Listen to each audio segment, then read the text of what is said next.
Bakit natin na gagawin kon-kon ang pag-aamyenda ng ating Saligang Batas kung ang ilalagay lang natin na panibagong dagdag sa ating Constitution unless otherwise provided by law? Yun ang tanong ko sa Kongreso. Hindi ba magagawa, matatalakay ng Kongreso yung clause na yun unless otherwise provided by law? You're giving yourselves the power to decide whether we like foreign businesses to own lands or to participate in public utilities like communication, power and everything, exploration of possible mineral resources. Hindi ba kaya ng Kongreso talakayin yun? At kailangan na ang ibang ahensya na gagawa noon, yung mga, baka yung mga ihahalal, mas hindi nakakaintindi. Kung hindi maintindihan ng Kongreso yung unless otherwise provided by law, ay ano pa maintindihan ninyo? Ngayon, ano pa ba yun? Dalawa yung bill na nakita na i-file na ninyo eh.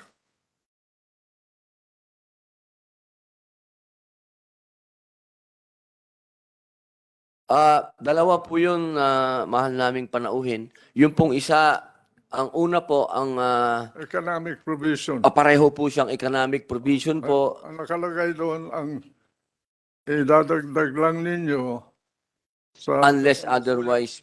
unless provided by law. Opo, opo. Yung isa ganun din. Opo, yung isa po, final po yun ni Senator Win Gatchalian. Tama yun eh. Naintindihan ng tao yung unless provided by law. Ibig sabihin nun, no.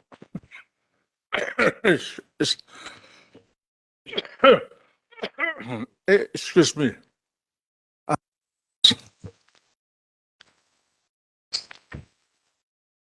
You are what I understand in what you want to do is instead of making the people decide these issues, you transfer the power to determine the advisability or non-advisability in the participation of foreign capital in the development of the country, instead of shackling, tying our people permanently to a restrictive provision where your Congress has no flexibility at all. Congress is supposed to be the guardian of the economy, of the progress of the country, its political stability, and so forth and so on. You are the sovereign, actually. The president executes and implement and enforce the decision of Congress. That's why I agree with your formulation that insert that provision unless otherwise provided by law, and that corrects everything. Cannot Congress debate that simple phrase such that you have to call a constitutional convention to do it? I'm sorry to say this, but if you cannot tackle that, what can you tackle? Mr. Chair. Manong, thank you, Mr. Chairman. Manong, just a basic question. Our Constitution is already 36 years old. And as you've mentioned, there are a lot of antiquated provisions in our Constitution. And do you think it's already time to amend the Constitution right now? And as you mentioned earlier, you are against CONCON because it entails a lot of expenses. Billions of pesos are going to be spent if we use the form of mode of CONCON. Are you amenable sa Constituent Assembly instead of CONCON, Manong?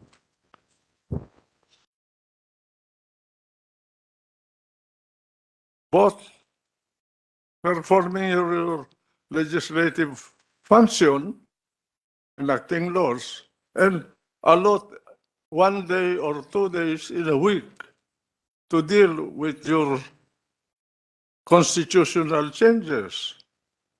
There's nothing difficult to understand about inserting a clause like unless otherwise provided by law. Now, if you're going to overhaul the political portion of the Constitution, that will be different issue altogether. But again, as I said, if the overhaul involves only a change of form of government from presidential to parliamentary, then you do not need a constitutional convention. All you have to do is to pass a joint resolution, vote separately by three-fourths votes to adopt Voting separately, the Manong. Constitution. By the way, some say that the Senate is only a number in this. It cannot be. Both houses must vote separately, whether it is written in the Constitution or not. Your separate bodies in the Constitution, you have separate houses, separate sets of officials, separate journal, separate quorum, separate roll call. So did the framers of the Constitution overlook the provision of voting jointly? You do not have to write that in the Constitution, that you must vote separately. The very nature of your bicameralism dictates that you must vote separately.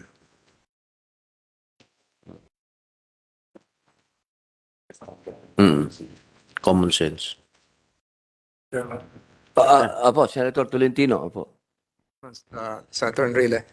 So in effect, Your Honor, you are amenable to the proposition that there is a fourth way of amending the Constitution. As what is written in the Constitution, you have Constitutional Convention, you have Constituent Assembly, and you have People's Initiative. But there are some commentators who've been saying that there is a fourth way. The fourth way is just pass an ordinary bill and then submit it for ratification by the people. Is that an appropriate way of interpreting the bicameralism mode? Pass a bill, approved by both houses, voting separately, submitted to the people for ratification. And ergo, you change the Constitution. Is that a fourth way, Your Honor?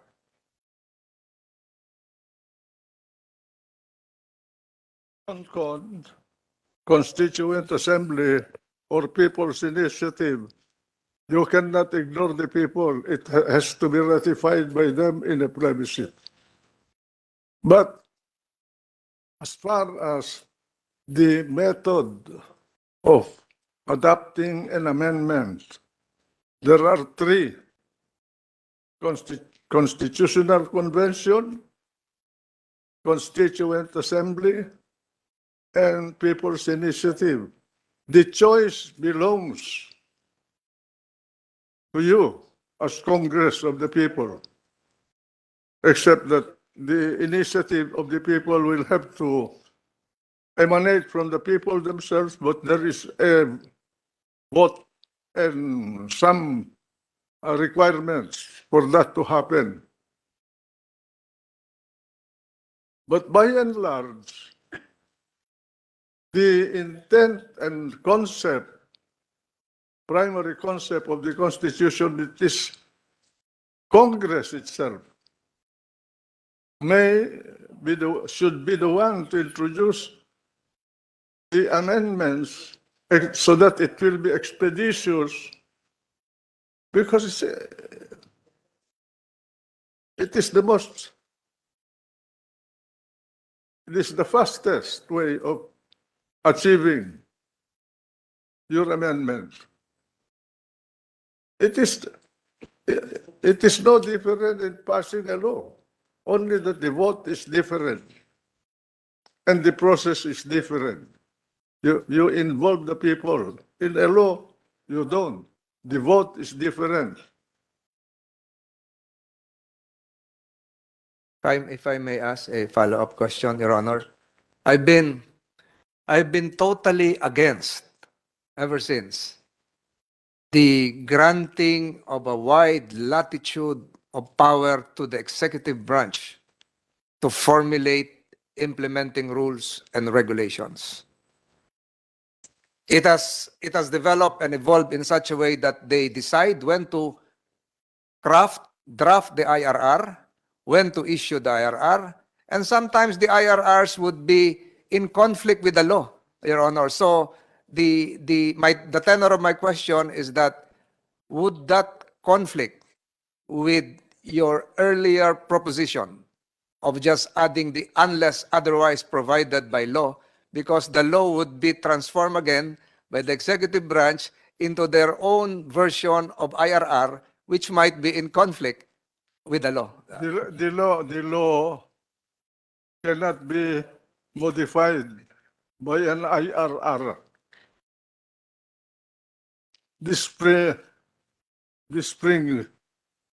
The water of the spring cannot rise above the source.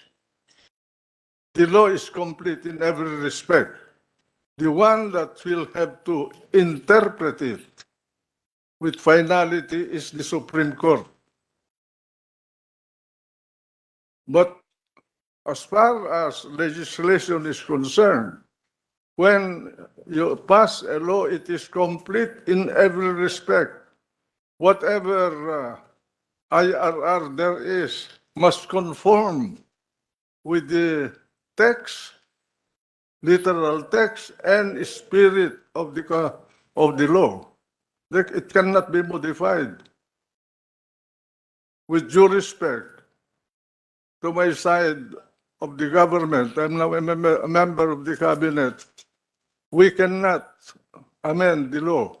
We have no amendatory powers. That is a practice.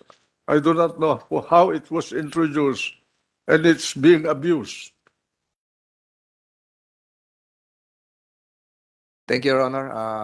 I just made that clarification because if we really push for the unless otherwise provided for by law clause, that is again subject to abuse, and the oversight functions of Congress cannot extend to the nitty-gritty details of what the executive branch is doing unless overturned by the Supreme Court. But I agree, totally agree, Your Honor, Senator Enrile. Thank you, sir.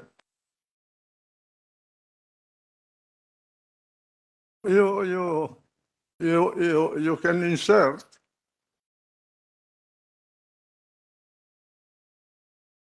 a provision that any administrative or implementing regulation, as they call it, in connection with any particular law passed by Congress should not go beyond the intent of the law. That may be done, but I think that it's unnecessary because every student of law that That is the first thing that we understood when we were students, that the rules and regulation issued to guide the agency of government and its employees in enforcing the law should not go beyond the intent and purpose and what they call spirit, if there is a spirit of the law. I agree, Your Honor. In fact, our revised penal code, the new civil code of the Philippines, they don't have IRRs. They are self-executing, Your Honor. So I totally agree, Senator Enrile. May follow-up questions pa po kayo? Maraming salamat po, Senator Tolentino. Opo. Mahal naming panauhin.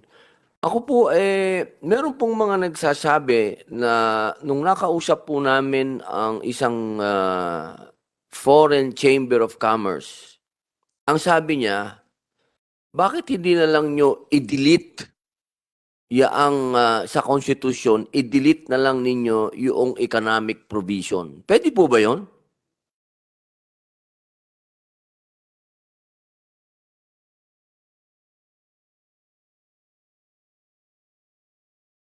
Ang sabi po niya, ang sabi po nung isang... Pwede rin naman, pero po. sa aking paningin, mas safer yung formulation ninyo, Mr. Chairman, sapagkat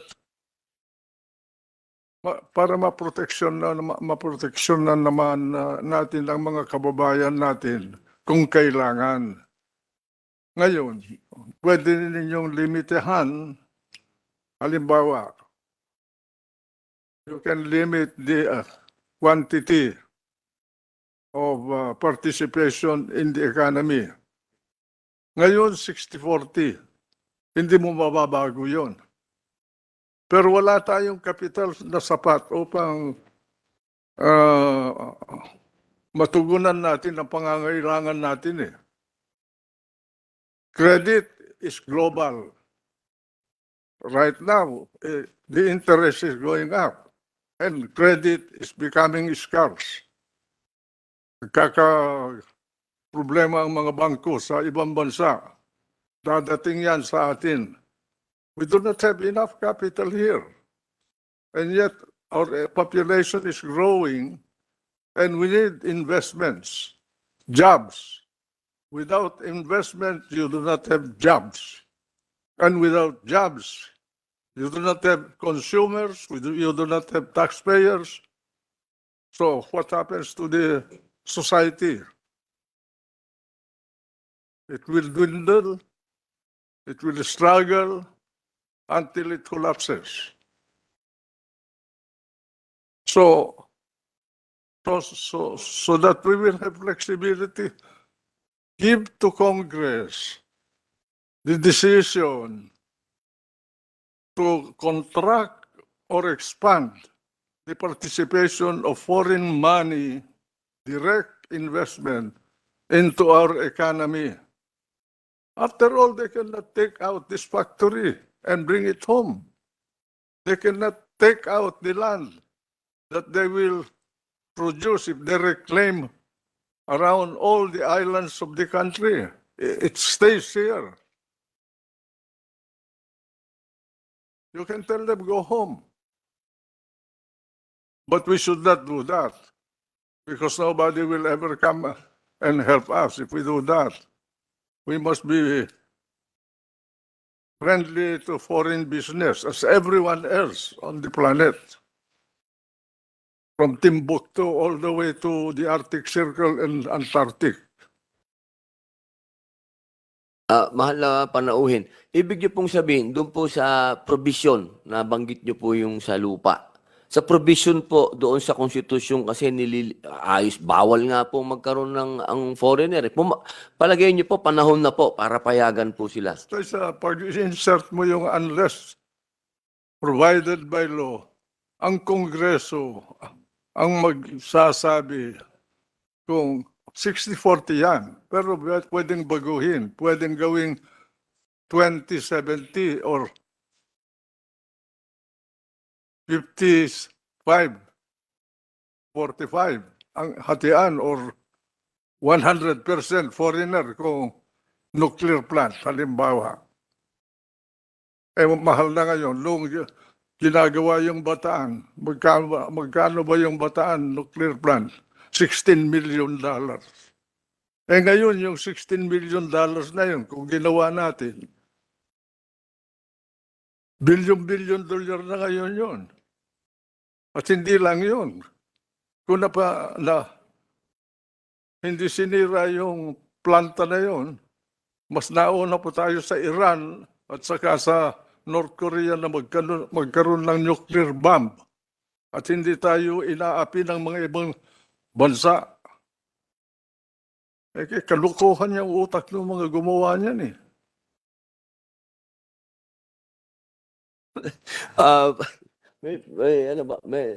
Meron po kayong mahal na panahon. Meron po kasing maliit na diskusyon ang nangyayari patungkol po sa sabi po ng ilang mga abogado, hindi daw po constitutional yung mga ginawang batas nung 18th Congress patungkol po halimbawa katulad po noong Public Service Act. Ang sinasabi po daw po kasi doon na ito daw po ay bumangga sa konstitusyon. Ang sabi po ng mga abogado na nag-file sa Supreme Court, ang sabi nila, hindi pwedeng manaig ang saligang batas, ang normal na batas sa saligang batas. Dahil ang saligang batas, pinakamataas yan. Yun daw pong Public Service Act, dinefine niya yung sinasabi ng saligang batas. Sa saligang batas, 60-40. Pero yung Public Service Act, ginawa po niyang pwedeng maging 100% ownership. Hindi pwede yun, Mr. Chair. Kung sinabi ng saligang batas 60-40, hindi mo mababago yun. Pero kung sinabi ng saligang batas 60-40 unless otherwise provided by law, anytime pwedeng baguhin ng Kongreso, pwedeng tanggalin momentarily yung 60-40 at ibalik later on or maraming flexible ka. Flexible. At magmamando ang Kongreso as it should be. Of course, with the advice and consent of the President, always. There must be, although the three branches of government are supposed to be separate and independent from one another, they must also be coordinate. They must coordinate not for themselves but for the country and her people. Paano po yun, mahal naming panauhin? Naglabas na po ng IRR ang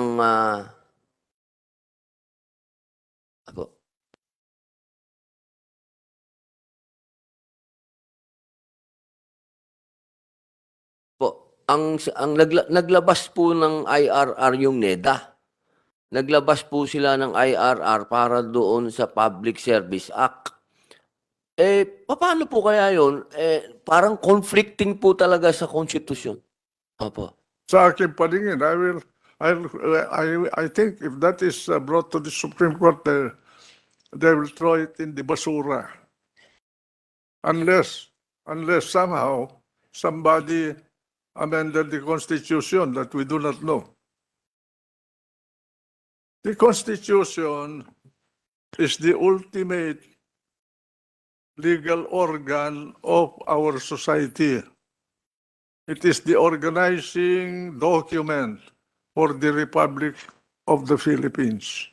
And you cannot modify it unless you go through CONAS or CONCON or People's Initiative. Yung People's Initiative, tingi-tingi yun eh. kung major revision, you need a constitutional convention. But itong mga panukala na pinag-uusapan ngayon ano ba komplikado no unless otherwise provided by law. Even a first year law student will understand that. Maganda po yung punto po ninyo, mahal naming panauhin. Doon po kanina po, bago po kayo, doon po sa inyong panimulang salita, ang linaw po ng sinabi ninyo na ang Supreme Court lang po ang pwedeng mag-interpret ng batas. Kahit na ang Supreme Court ang interpreter, they cannot go beyond the limitations provided by the Constitution. Hindi open-end dyan ang powers. There's always a red line. Ang function po, apo. Presidente, Commander-in-Chief provision, tinanggal nila yung eminent, yung phrase na yun. War, invasion, rebellion, insurrection, or eminent thereof. Yung eminent thereof, tinanggal nila. Gusto ninyo ipasok, dapat lang. Dahil kung may darating na gera, hindi ka magagalaw. Antayin mo na nandyan na sa mga karagatan natin at sasalakayin na tayo bago gumalaw yung commander-in-chief. Hindi pwede yun Kung rebellion, nakikita mo na siya, may armado na grupo na lalaban sa gobyerno, hindi ka makagalaw hanggang magputukan. Pag nagputukan na, talo na yung gobyerno. Kaya binigay yung power of the president to declare martial law for an eminent condition of war, rebellion, or insurrection. Para paghandaan ka agad. Para walang dadanak na dugo. Hindi ko maintindihan yung mga gumawa ng Saligang Batas natin Opo, yung nabanggit niyo po, mahal naming panauhin, ito po yung nasa 1987 na constitution din po na binago po nila yung patungkol po sa pagdideklara ng martial law. Tinanggal po nila yung imminent danger. Yun po yung binabanggit ng ating mahal na panauhin na ito po talaga isa sa mga kailangan po talaga na maamenda sa konstitusyon, lalong-lalo na po sa nangyayaring sitwasyon ngayon sa buong mundo na napaka-alanganin po talaga. Ito po yung panahon talaga na ang buong mundo ay hindi lamang po sa Asia, pati po sa Europa. Nakikita po natin ngayon yan na nagkakaroon po ng mga digmaan doon. At talaga pong dapat din po talagang harapin yung sinasabi po ng ating mahal na panauhin patungkol po dito sa function ng Commander-in-Chief. Balikan ko lang po yung kanina, mahal na panauhin. Bali po, ang Kongreso po, ang malaking kapulungan at ang mataas na kapulungan, wala po kaming kapangyarihan na i-define ang Saligang Batas. Wala po kaming kapangyarihan noon o i-interpret. Hindi kayo maaring gumawa ng batas to interpret the Constitution. Pwede na gawin ninyo yun. Pero pag inakyat nila, mag-file ng case at iakyat sa Korte Suprema, ibabasura nila yun. Kung wala, pwede mandar. But at a certain point in time, somebody will file a case, and that will be declared void because you cannot modify the Constitution. The executive and the legislative cannot modify the Constitution. Maybe the Supreme Court can interpret a provision of the Constitution and that will become a part of our legal system, yung decision na yun. But only to interpret a provision of the Constitution. They cannot modify it by way of amending it. Kagaya niyang kwan, yun ang pangalawa na bill na ipinasok ninyo, yung eminent thereof. Doon sa Commander-in-Chief provision. Anong kabigatan na hindi naintindihan ng Kongreso? Hindi magagawa ng Kongreso.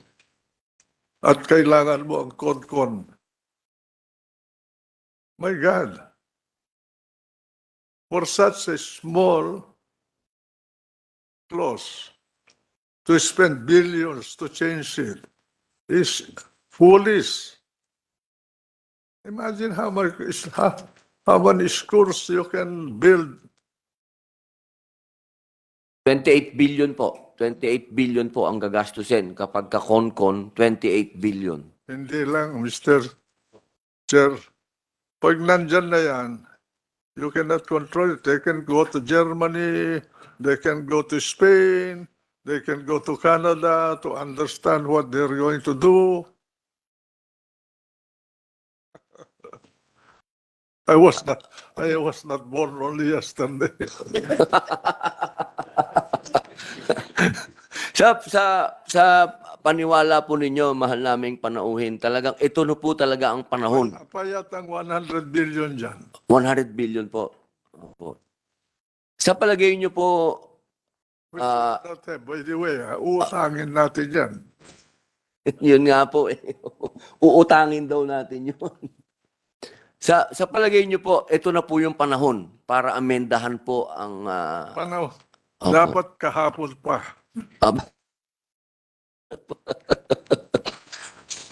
Alam mo, Mr. Chair, yung economic provision, very important yan eh. Sino ba talaga ang gusto nating tulungan dyan sa economic provision na yan? Yung mga mayayaman? I'm not against the rich, ano? They can protect themselves. But because of that 60-40, they monopolize the business in the country. So they can control the amount of jobs that there is. Control the market. Walang competition. But if you open up the country to foreign investment by inserting that provision, unless otherwise provided by law, you can create more jobs. You will increase the tax base of the country. You increase the consuming power of the country. It will become an attractive market for foreigners to come because the people have jobs and they have the economic power to buy.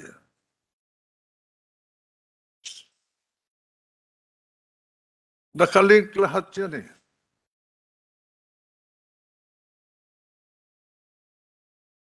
Chairman, just a point of order. Sige po, Senator Tolentino. Yes, the OSAA, the security officers here to ask the residents of the other room to tone down their voice because this is an important matter. We cannot hear because they have we hear conflicting voices from the other side of these walls, Mr. Chairman. May talk show dun eh. Pwede pong utusan yung OSAA na patahimikin muna yung sa kabila. This is more important. Mga kababayan nating kapanalig sa pwede po bang pakiusapan natin yung talent show sa kabila na okay na po. Opo. Ah, mahal naming panauhin. Sa palagay niyo po ba ito pong malaking kapulungan? Ano po kaya ang naghudyat sa kanila upang itulak po ang konkon? Na pwede naman pong con-us pala. Ano po kaya ang agenda nila? Bakit konkon ang kanilang itinutulak? Na ma-achieve yung gusto ninyong gawin through con us. At kailangan na natin yan. I will tell you, as far as I know, and you ask the economist of the country if I'm wrong, there are only three ways to make an economy grow. Investment, either by the government or by the private sector. You invest, you create jobs, you grow the economy. Consumption. If you have consumers, which requires investment, that is another. And the third is export. To grow, make your economy grow. Kagaya ng ano bang export natin ngayon? Sustaining our economy. Human beings. Kaya nung pinag-uusapan namin dito sa Senado, yung reproductive bill, kamilan ni Tito Soto ang umupos. Ang sponsor, si Miriam at saka si Pia. Kinontra namin because if you're going to tinker with the birth rate of the country, popularly, that is a popular position. Pero tingnan mo ngayon sa buong mundo, nag-i-import sila ng mga tao dahil matatanda na ang population nila. You cannot produce a worker in a day just like going to a sari-sari store. You need 20 years to have a young worker and a young taxpayer. That's why China is having a problem. Russia is having a problem. Japan is having a problem. They're importing. Germany, all the big countries, because they went into a policy of decreasing their population. Now they are suffering, and that is one of the dangers why the global economy will collapse. Wala na mga bata na workers. Kaya they think care about the retirement laws and so forth and so on, because yung nauuna, mas marami yung nagre-retire kaysa doon sa pumapasok na pumalit sa kanila. They cannot sustain to support the pension requirement of the retiring cohorts of population. Kaya ang Amerika, earlier, nakita nila yung problema na yun, they reverse it. Kaya matatag sila.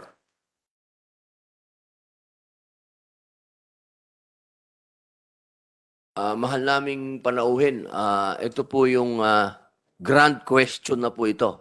Last and grand question. Kung meron po kayong idadagdag, Senator Jingo Estrada, okay na po kayo? Senator Tolentino, meron po, in-advise po kasi kami ng staff ng ating mahal na panauhin na meron po siyang meeting ng 2:00. Last question ko na po ito. We can let go of our Okay po. visitor. Meron na po akong last question lang. Opo. Mr. Ah, Chair, Opo, sir. ano ba ang dahilan na konkon ang gusto ng Kamara? Ano? Ano ang dahilan? Hindi nila kaya na talakayin yung mga minumungkahi ninyo na amendment?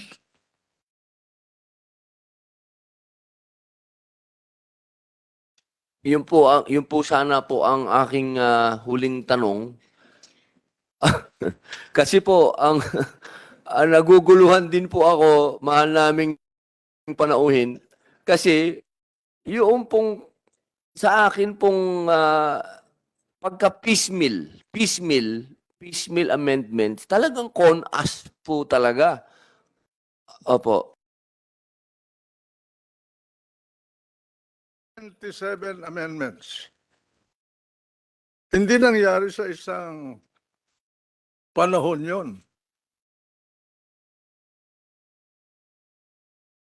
They were done piecemeal over time. Basahin ninyo ang history ng Saligang Batas ng Amerika. Ang daming amendments. Pero doon sa yung Bill of Rights nila, hindi kagaya natin, ginawa natin in one convention yan. Yung Bill of Rights noong 1935. Pero sa kanila, centuries ang nangyari. 10 amendments over a long period of time. Hindi kagaya natin na noong 1935, kinopya natin yung mga amendments nila in one convention. Ganyan din ang mga ibang bansa sa buong mundo. Germany, federalism. Yan ang experience nila because they had a different historical experience from us. Kaya sinasabi ko, itong federalism na magandang pakinggan ang federalism. Pero let's take the case of Cordillera. You make it into a state, landlocked.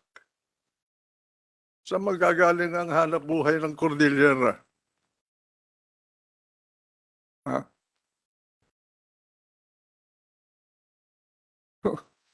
Okay sa akin kung magiging federalized tayo sapagkat my area is blessed with a valley that can support 40 million people. It has the longest and biggest river in this country. And we have a coastline and a possible port that can be converted into an international port. But how about the others? Manila, yes, because it is very developed. Cebu, maybe. Pero yung mga ibang parte ng Pilipinas, how can they become a state, autonomous and self-sufficient? Opo. Chairman. Sige po, Senator Tolentino. Isa na lang po. Sabi ko po, hindi na ako magtatanong, Your Honor, pero alam ko po nagpapaalam na kayo, paalis na kayo, Senator Enrile. Yung nabanggit niyo po kanina, yung 27 amendments ng Saligang Batas ng Estados Unidos, nagpapahiwatig po ito na generational po yung pagbabago. Parang generational. So yung konsepto po ng we, the sovereign people, kanila po yon per generation. As needed. As needed po. As needed. Now we need to relax our restrictive Economic provisions. especially now. I'm telling you, globalization is going to collapse. Freedom of the seas will end. Free trade will end. Kanya-kanya yan. You have to have a navy to protect your imports and exports. Where do we get our fuel? Persian Gulf, West Africa, Black Sea, Caspian Sea, Siberia. We do not have any supply, source of energy in Asia. No. Indonesia produces energy, but not even enough for their local use. China, yan ang weakness niya. 80% of its energy is imported. Sarhan nila yung Strait of Hormuz or Malacca. Saan kukuha ng enerhiya ang China? It imports 70% of its food. Tayo, saan natin, we do not even have enough coal. We have to import coal from Australia. Kung magkagera, saan tayo kukuha?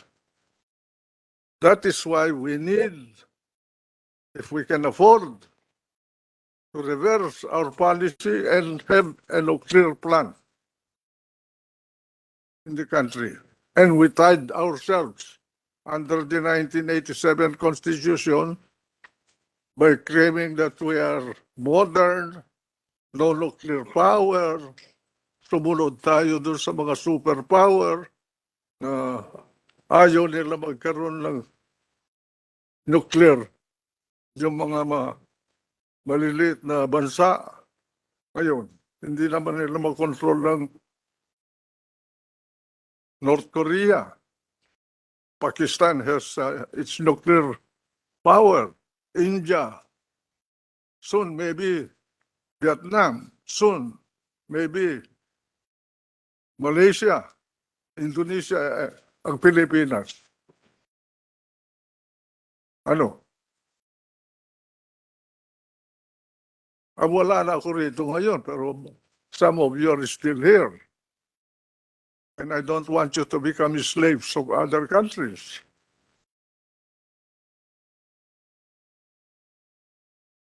Sa palagay niyo po, mahal naming panauhin, kailangan na rin po namin amyendahan yan. Kaagad. Kailangan. Opo. Urgent po yan. Opo. Kailangan na amendahan. Pero hindi naman go to the other extreme na open kagad. Opo. You give it to Congress the power to determine how much and when. That is why yung idinagdag ninyo, simple lang yun, unless otherwise provided by law. Who provides it by law? Congress. Opo.